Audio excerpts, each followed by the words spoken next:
Martin Cunningham first poked his silk-hatted head into the creaking carriage and, entering deftly, seated himself. Mr. Power stepped in after him, curving his height with care. "Come on, Simon." "After you," Mr. Bloom said. Mr. Dedalus covered himself quickly and got in, saying, "Yes, yes." "Are we all here now?" Martin Cunningham asked. "Come along, Bloom." Mr. Bloom entered and sat in the vacant place. He pulled the door to after him and slammed it twice till it shut tight. He passed an arm through the arm strap and looked seriously from the open carriage window at the lowered blinds of the avenue. One dragged aside, an old woman peeping, nose white flattened against the pane, thanking her stars she was passed over. Extraordinary the interest they take in a corpse. Glad to see us go, we give them such trouble coming. Job seems to suit them. Hugger-mugger in corners. Slop about in slipper-slappers for fear he'd wake. Then getting it ready, laying it out. Molly and Mrs. Fleming making the bed. Pull it more to your side. Our winding sheet. Never know who will touch you dead. Wash and shampoo. I believe they clip the nails on the hair. Keep a bit in an envelope. Grows all the same after. Unclean job. All waited. Nothing was said. Stowing in the reeds, probably. I'm sitting on something hard. That's soap. In my hip pocket. Better shift it out of that. Wait for an opportunity. All waited. Then wheels were heard from in front, turning. Then nearer, then horses' hoofs. A jolt. Their carriage began to move, creaking and swaying. Other hoofs and creaking wheels started behind. The blinds of the avenue passed, and number 9 with its craped knocker door ajar, at walking pace. They waited still, their knees jogging, till they had turned and were passing along the tram tracks. Tritonville Road. Quicker! The wheels rattled, rolling over the cobbled causeway, and the crazy glasses shook, rattling in the door frames. "What way is he taking us?" Mr. Power asked through both windows. "Irish Town," Martin Cunningham said. "Ringsend, Brunswick Street." Mr. Dedalus nodded, looking out. "That's a fine old custom," he said. "I am glad to see it has not died out." All watched a while through their windows, caps and hats lifted by passers. Respect. The carriage swerved from the tram track to the smoother road past Watery Lane. Mr. Bloom at gaze saw a lithe young man clad in mourning, a wide hat. "There's a friend of yours gone by, Dedalus," he said.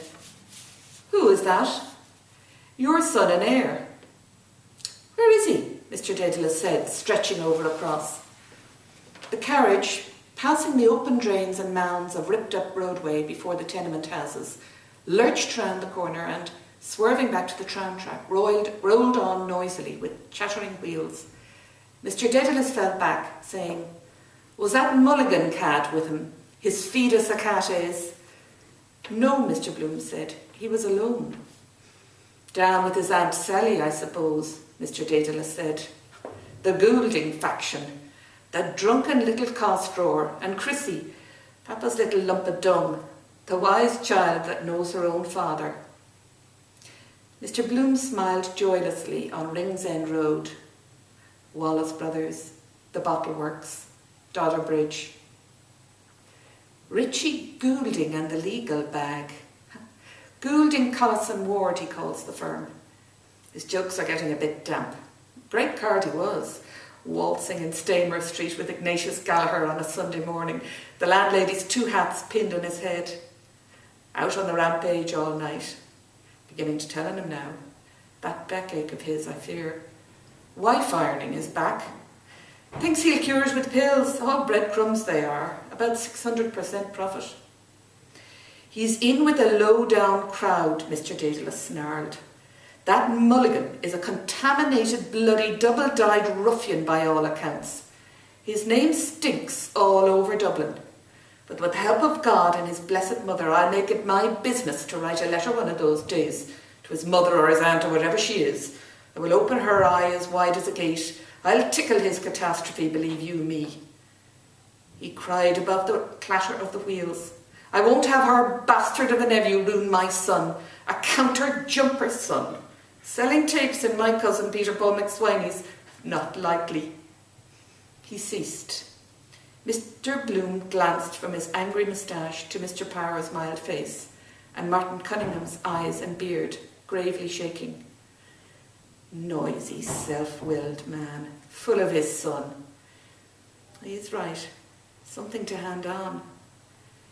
If little Rudy had lived, see him grow up, hear his voice in the house, walking beside Molly in an Eton suit, my son, me in his eyes.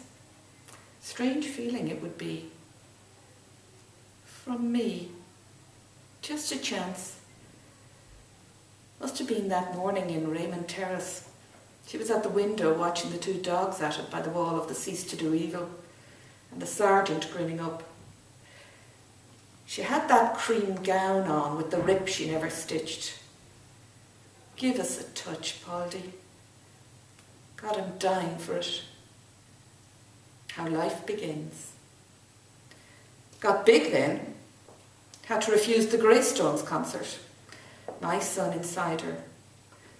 I could have helped him on in life. I could. Make him independent. Learn German too.